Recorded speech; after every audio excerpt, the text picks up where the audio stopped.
मध्य प्रदेश में जनजातीय विभाग ऐसे स्कूलों को फंड कर रहा है जहां पॉक्सो के वायलेशन मिले, जहां धर्मांतरण के प्रमाण मिले। ये पेरेंट्स के साथ में 420 है, खान है। पत्र लिखा है अभी सभी जिला कलेक्टरों को, क्या मामला है ये अनुदान से जुड़ा हुआ? भोपाल में आकर के हमने मध्य प्रदेश के सभी कलेक्टर्स को लिखा था कि इस बात की जांच की जाए, अगर सरकार उनको अनुदान दे रही है कौन से नियमों से दे रही है। 2 साल के बाद अगर ये बात 7 जिलों में इस तरह की शासकीय अनुदान की बात आ रही है तो ये आपत्तिजनक है। लगता है कि जिला प्रशासन ने उस पर कार्रवाई ठीक ढंग से नहीं की। कहाँ संकाय, किन किन जिलों में मिशनरी संस्थाओं के द्वारा सरकार के साथ छल किया जा रहा है? 7 संस्थाओं में झाबुआ भी शामिल है और राजपुर भी शामिल है। इस विषय में आपकी क्या मध्य प्रदेश के स्कूल शिक्षा मंत्री या फिर किसी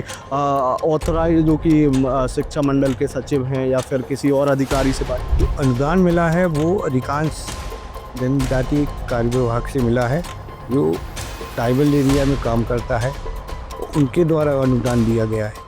एमपी के लगभग हर जिले में मिशनरी संस्थाओं की कोई ना कोई एक ब्रांच जरूर चल रही होती है, चाहे वह स्कूल के रूप में हो, छात्रावास के रूप में हो या फिर ये कहें कि झूलाघर जैसी कोई संस्था हो। इन संस्थाओं के माध्यम से कहीं ना कहीं ये मिशनरी संस्थाएं मध्य प्रदेश सरकार में अलग अलग तरीके से अनुदान लेने के लिए अप्लाई भी करती हैं और मध्य प्रदेश सरकार इन संस्थाओं को अनुदान भी देती है। लेकिन इतना ही नहीं, ये संस्थाएं मध्य प्रदेश सरकार से तो अनुदान ले ही रही हैं और कहीं ना कहीं इन संस्थाओं में पढ़ने वाले बच्चों से भी अपनी मन मर्जी के मुताबिक फीस वसूल रही हैं और सीधे तौर पर ये संस्थाएं विदेशी फंडिंग का भी उपयोग कर रही हैं। ये बात हम नहीं कह रहे, बल्कि इस तरीके के आरोप पूर्व से ही इन पर लगते आए हैं और अब राष्ट्रीय बाल अधिकार संरक्षण आयोग के पूर्व अध्यक्ष तथा मानव अधिकार आयोग के वर्तमान सदस्य प्रियंका कानूनगो ने भी कुछ ऐसी ही बात उठाई है। मध्य प्रदेश में जनजातीय विभाग ऐसे स्कूलों को फंड कर रहा है जहां पॉक्सो के वायलेशन मिले,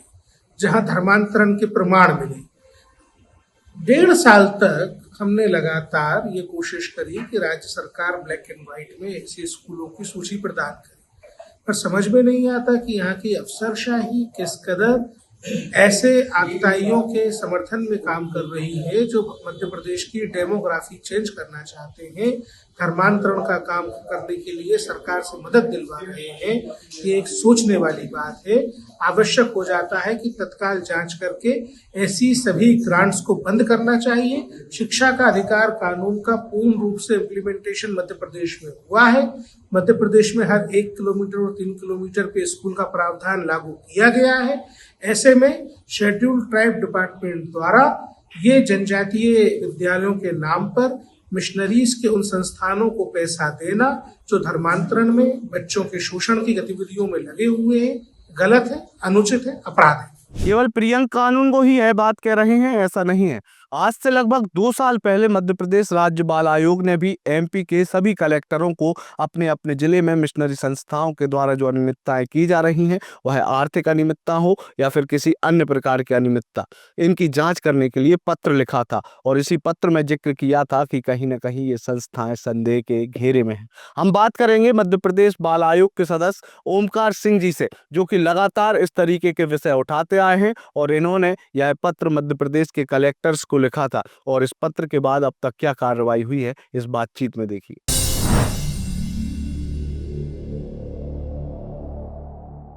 मध्य प्रदेश के राज्य बाल आयोग के द्वारा मध्य प्रदेश के सभी जिलों के कलेक्टरों को एक पत्र लिखा है।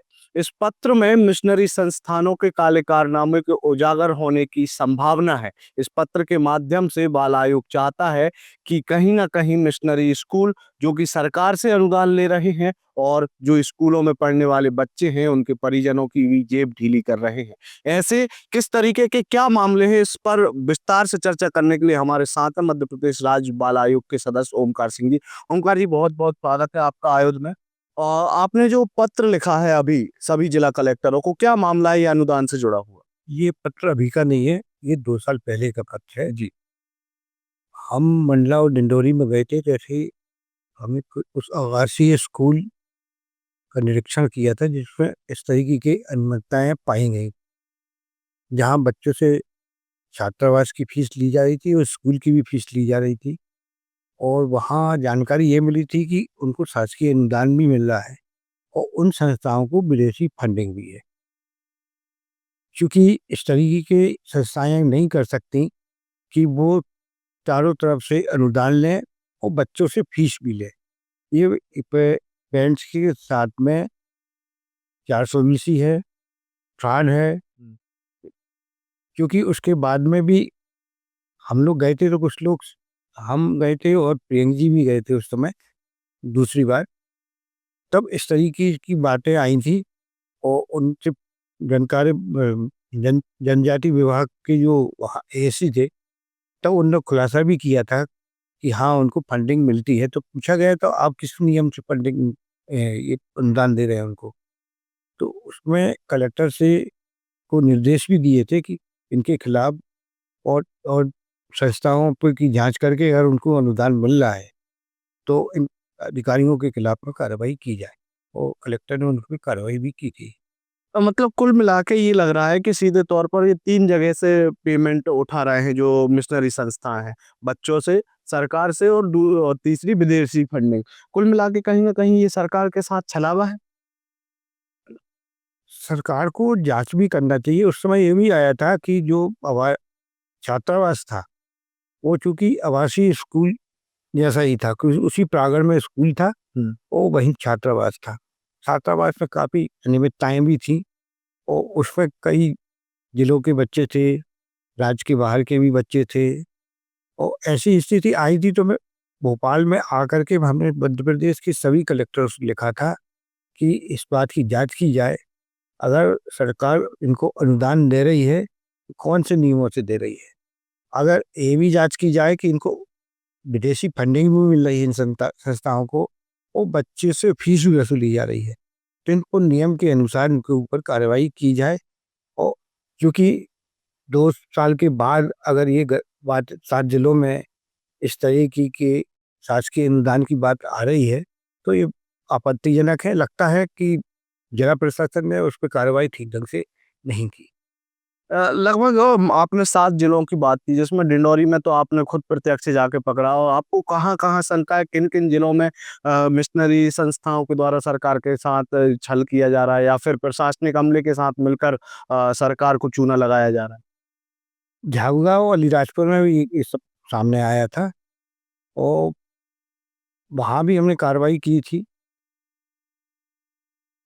क्योंकि हमने पत्र इसके पहले लिख चुके थे कि इस तरीके के कहीं संस्थाएं पाई जा रही हैं और बच्चों से फीस वसूली जा रही है और उस साथ में अनुदान भी मिल रहा है, उनको विदेशी फंडिंग है। इन पे एक गंभीर मामला है, क्योंकि पेरेंट्स के साथ में वो 420 ही है, तो उन पे कार्रवाई की जाए।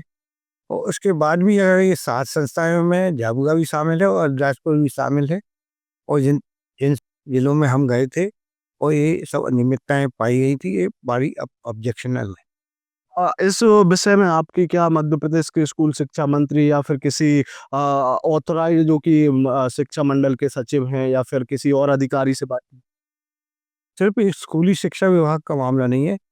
जो अनुदान मिला है वो अधिकांश जनजातीय कार्य विभाग से मिला है, जो ट्राइबल एरिया में काम करता है, उनके द्वारा अनुदान दिया गया है।